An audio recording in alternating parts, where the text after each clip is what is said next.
సుమతి యొక్క అహంకారము ఆమె బలములదే పైచెయ్యి అయితే అప్పుడేం చేస్తావు నువ్వు? ఆ యుద్ధ శిబిరం సుమతిది.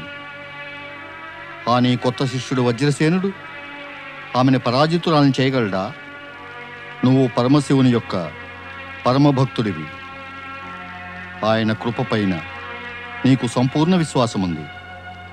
ఆయనే సరైన సమయానికి వజ్రసేనుడిని నీ ప్రతీకారం తీర్చుకోవడానికి పంపించారు. మరి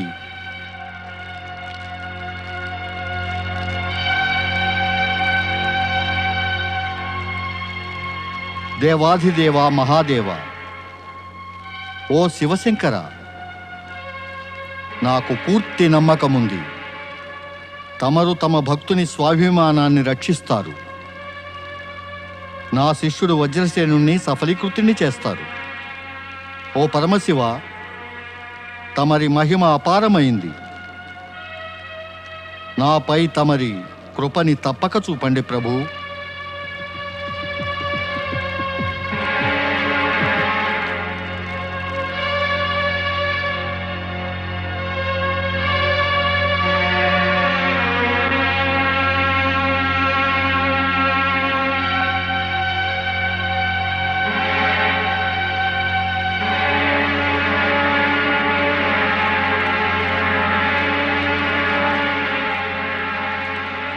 ప్రణామము రాజగురు దుర్జటి. ఇప్పుడు మేము నీ రాజగురువులము కాము రాజా. అంతేకాక ఇప్పుడు క్షమించమని అడిగినా కూడా మేము త్యజించిన రాజగురువు పదవిని తిరిగి స్వీకరించాం. ఆనాటి సంఘటనకు సిగ్గుపడుతున్నాను గురుదేవా. తమరి యొక్క కోప పరిణామం వల్ల యువరాజు సుమతి తన యుద్ధ శిబిరం నుండి అకస్మాత్తుగా అదృశ్యమైపోయింది. సేనాపతి వరరుచి ఇతర సైనికుల గురించి ఏ సమాచారమూ లేదు. అంత పెద్ద యుద్ధ శిబిరం నుండి అందరూ అదృశ్యులైపోయారా? మా గూఢచారులు సమాచారం తెచ్చారు. ఎవరో ఒక అత్యాచారి సైనికులను అంతం చేసి యువరాజు సుమతిని అపహరించుకుపోయాడని. అవశ్యం నా పుత్రిక ఏదో ఘోర ఆపదలో చిక్కుకొని ఉంటుంది. నేను బాగా చింతిస్తున్నాను గురుదేవా. ఏదైనా మార్గం చూపండి. అంటే తమరి అహంకార పుత్రిక అహంకారాన్ని ఎవరో వీరపురుషుడు నాశనం చేశాడన్నమాట. ఇంకనూ తమరు ఆమెని యువరాజు పదవితో విభూషితురాలని చేస్తున్నారు. ఇప్పటికైనా తమ కళ్ళ ముందు ఉన్న మిథ్యా అహంకారపు పొర తొలగిపోయి ఉంటుందిగా రాజా. నేను ఇప్పుడు దుఃఖితుణ్ణి గురుదేవా. నాపై దయ చూపండి. శబ్ద బాణాలతో బాధించకండి. రాజా, ఇది మా ఎడల నీ అహంకార పుత్రిక సుమతి చేసినట్టి ఆ ఘోర అవమానం యొక్క పరిణామం మాత్రమే. అప్పుడు తమరు ఆమెను దండించడం మాట అటుంచి ఆమెను ఆపేటందుకు ఒక్క మాట కూడా అననేలేదు. పైగా తమరు ఆమె దుష్కృత్యానికి ఎంతో ప్రోత్సాహాన్నిచ్చారు. అసలు తమరికే మాత్రం ఆత్మగౌరవం మిగిలి ఉన్నా రాజా, తమరు పరుగు పరుగున ఇక్కడికి వచ్చేవారు కాదు. నేను నా అపరాధానికి క్షమనర్థిస్తున్నాను గురువర్య. ఇప్పుడు మీపై క్రోధం కలగటం లేదు, దయ కలుగుతోంది రాజా. కానీ ఏ విధంగా ధనస్సును వదిలిన బాణం తన లక్ష్యాన్ని భేదించి తీరుతుందో అదేవిధంగా వ్యక్తి తన దుష్కృత్యానికి పరిణామాన్ని అవశ్యం అనుభవించవలే. తమరు ఒక సిద్ధ పురుషులు గురుదేవా. తమ మంత్రతంత్రాలని ప్రయోగించి దయచేసి తమరు అపహరించబడ్డ నా పుత్రిక గురించి తెలియజేయండి.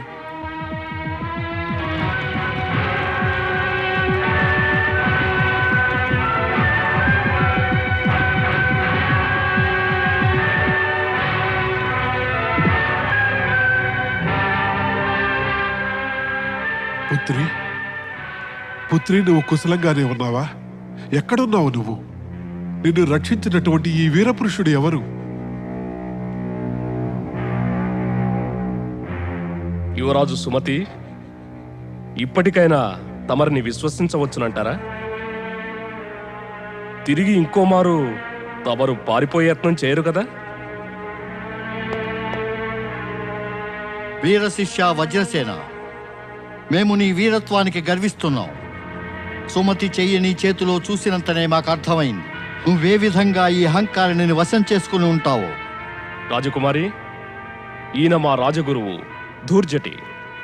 ఈయన బుద్ధి బలం జగద్విఖ్యాతిగాంచింది. ప్రణామం చేయి వీరికి. వజ్రసేన, నువ్వు ఆ సంఘటన వివరంగా వినిపించు. నువ్వు ఏ విధంగా యువరాజు సుమతి యొక్క అహంకారాన్ని పటాపంచలు చేశావో. ఈమె తండ్రి మహారాజు భద్రసేనుడు ఆ సంఘటన వినడానికి అత్యధిక ఉత్సుకతతో ఉన్నాడు. సుమతి ఇప్పటికే ఎంతో అవమానించబడి లజ్జితురాలైంది గురుదేవా. ఆ సంఘటనను వివరించి ఈమె హృదయాన్ని మరింత గాయపరచడం ఉచితం కాదు. వజ్రసేన, మాకు తగిలిన గాయాన్ని మరిచావా? ఈ అహంకారిని మా హృదయానికి కలిగించినది నువ్వు జరిగిన దానిని మరిచిపోయావా? నేను వినాలనుకుంటున్నావు. వీరత్వం అంటూ డాంబికాలు పలికే ఈ అహంకారిని రాజకుమారి యొక్క వీరత్వం కేవలం మాటల వరకే పరిమితమైనదా?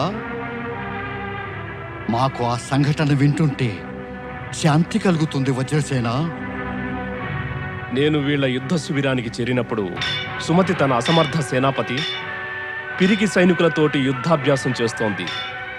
అక్కడందరూ ఈమెని పురుషుల కన్నా శ్రేష్ఠ వీరాంగనగా నిరూపించ ప్రయత్నిస్తున్నారు. నేను అక్కడికి చేరుకుని ద్వంద్వ యుద్ధం చేద్దామని ప్రస్తావించాను.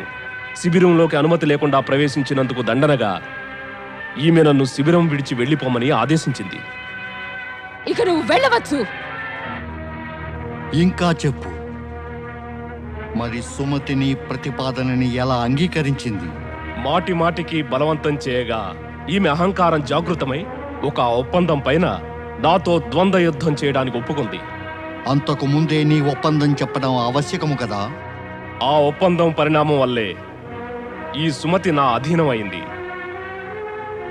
తన వాగ్దానాన్ని అనుసరించి ఈమె నా ధర్మపత్ని అవడానికి వివసరాలయ్యింది. ధర్మపత్ని అంటే ద్వంద్వ యుద్ధానికి ముందు ఈమె నుంచి వాగ్దానం తీసుకున్నావా? ఈమె ఓడిపోతే ఈమె నీ ధర్మపత్ని అవ్వాలి అని, అలా జీవితాంతము నీ చరణదాసిలా ఉండాలని? అవును గురుదేవా, తమరి అభిప్రాయం అక్షరాల నిజమైనది. నా ధర్మపత్ని అయ్యే ఒప్పందాన్ని సుమతి అంగీకరించింది. కానీ చివరికి నిర్ణయం తమకే వదిలివేస్తున్నాను. పుత్రి, అంటే నువ్వు వజ్రసేనుడి ఒప్పందాన్ని అంగీకరించావా? ఇది నీకు తెలుసుగా, ఈతని తండ్రి మనకు ఘోర శత్రువని. నేను ఏమీ చెప్పలేను. పితాశ్రీ, కృపతోటి తమరు నన్ను ఏమీ అడగవద్దు. నిన్ను అడగకుండా మేము ఎలాంటి నిర్ణయము తీసుకోలేం. చెప్పు, నువ్వు వజ్రసేనుడి ధర్మపత్ని అయ్యే ఒప్పందాన్ని అంగీకరించావా లేదా చెప్పు. వివసత్వంలో అన్ని అంగీకరించవలసి వస్తుంది. ఇంతకన్నా ఎక్కువ చెప్పడం ఉచితమని నేను అనుకోను. ఇది అబద్ధం సుమతి. నువ్వు నా ధర్మపత్ని అయ్యే మాటని నీ పరాజయానికి ముందే అంగీకరించావుగా. చెప్పు, ఇది నిజమా కాదా? నేను చెప్పాను కదా, ఈ విషయంలో నేను ఏమీ చెప్పదలుచుకోలేదు. అవమానించబడి పరాజిత అయి లజ్జితురాలైన స్త్రీని ఇంకా ఎంతని సిగ్గుపడేట్లు చేస్తారు మీరు? నీవు ఇచ్చిన వాగ్దానాన్ని నీవే అంగీకరించకపోవడం బట్టి అర్థమవుతోంది రాజకుమారి, నీ మనసులో ఎప్పటికీ వంచన ఉందని. మాటని ఇచ్చి కూడా నువ్వు వజ్రసేనుని నీ పతిగా అంగీకరించడం లేదు. ఈమె ఒప్పుకున్నా ఒప్పుకోకపోయినా సుమతి నాతో వివాహ బంధాన్ని ఏర్పరచుకోవాల్సిందే గురుదేవా. ఇప్పుడు ఈమె నా అధీనం అయింది. నేను సుమతిని ఒప్పుకునేందుకు వివసరాల్ని చేస్తాను. వజ్రసేన, ఎవరిదైనా అహంకారాన్ని అణచినప్పుడు వాళ్ళు వివసులై కూడా తమ అవమాన భారాన్ని ఎన్నటికీ మరువరు. ఈ స్త్రీని వివాహం చేసుకుంటే నువ్వు ప్రతిరోజు ఒక కొత్త సమస్యని ఎదుర్కోవాల్సి వస్తుంది వజ్రసేన. నేనందుకు సిద్ధమే గురుదేవా. అయినా తమరి ఇచ్ఛ, ఆజ్ఞలు నాకు ఎంతో ముఖ్యం. మేము నీకు ఒకే ఉపదేశాన్ని ఇస్తాం వజ్రసేన. నువ్వు సుమతిని వివాహం చేసుకోవడం నీ గురువు అవమానానికి ప్రతీకారం తీర్చడానికి. మా హృదయంలో చెలరేగుతున్న ప్రతీకార జ్వాల శాంతపడేది నీవు సుమతిని చరమసీమ దాకా అవమానితురాల్ని, లజ్జితురాల్ని చేసినప్పుడే. రాజగురు దుర్జటి, ఇంత నిర్దయులుగా మారకండి. మా పుత్రిక వివసురాలై ఇప్పటికే అవమానించబడింది. ఈమె కోమల హృదయం గాయపడి ఉంది. కృప చూపండి గురుదేవా. శత్రువుడి వివాహమాడే వివసత్వం నుంచి ఈమెను తప్పించండి. సుమతిని నాతో వచ్చేయనియ్యండి. ఎప్పటికీ కుదరదు. సుమతి తన వాగ్దానాన్ని నిలబెట్టుకోవలసిందే. ఇక ఇప్పటికీ ఈమె మనసులో తన వీరత్వంపై అసత్యాహంకారం ఉంటే మేము తిరిగి ద్వంద్వ యుద్ధంలో పరాజితురాల్ని చేస్తాము. ఒక మాటని ఇచ్చి పాటించని వ్యక్తిని బలవంతంగా వివసురాల్ని చేయడం న్యాయమైన కోరికే. గురుదేవా, ఇప్పుడు తమరే నిర్ణయించండి. నన్ను ఏం చేయమంటారు? న్యాయమైన కోరిక ఇది సుమతి. నీ మాట నిలబెట్టుకో. ఈ వజ్రసేనుని కోరిక న్యాయమైంది. ఇక ఈ సుమతి తన మాట నిలబెట్టుకోకుంటే కనుక ఆమెని మరల ద్వంద్వ యుద్ధానికై వివసురాలను చేయాలి. నువ్వే చెప్పు, నీ కోరికేమిటి? స్పష్టం చెయ్యి. నా పైన వచన భంగమనే అసత్య ఆరోపణని వేయకండి. నా వాగ్దాన పరిణామాన్ని అనుభవించడానికి నేను సిద్ధం. పుత్రి, ఇది ఏమంటున్నావు నువ్వు? నువ్వు వజ్రసేనుని ధర్మపత్ని అవుతావా? ఒకసారి ఊహించు, ఆలోచించు. వివాహం తర్వాత నీకు ఎంతటి దుర్దశ కలుగుతుందో. నా మనసుకి తగిలిన గాయం కన్నా కూడా ఆ దుర్దశ అధికమైనది ఏం కాదు పితాశ్రీ. నన్ను నా మానాన్ని వదిలేయండి. మహారాజు భద్రసేన, తమ గారాల కన్య వివాహానికి ప్రయత్నాలు ప్రారంభించండి. సుమతి, వజ్రసేనుల వివాహం ఇదే ఆశ్రమంలో జరుగుతుంది.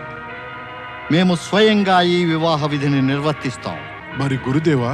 పితాశ్రీ, తమరు వివాహానికి ఎంత ఆలస్యం చేస్తే తమరి పుత్రిక అంతగా మానసిక యాతనని అనుభవిస్తుంది.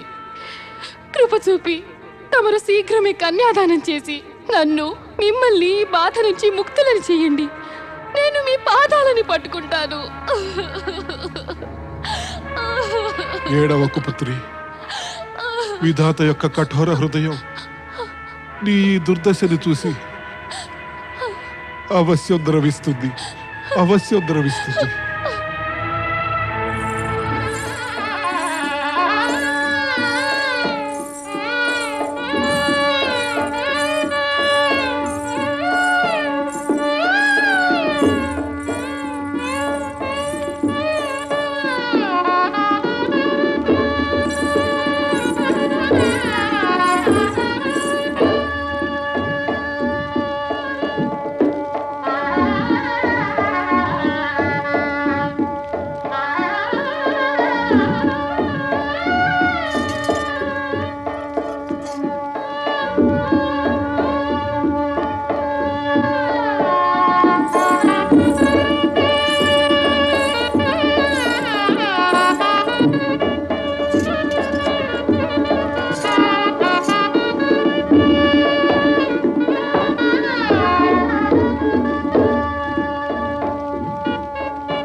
గురుదేవా, ఆశీర్వదించండి.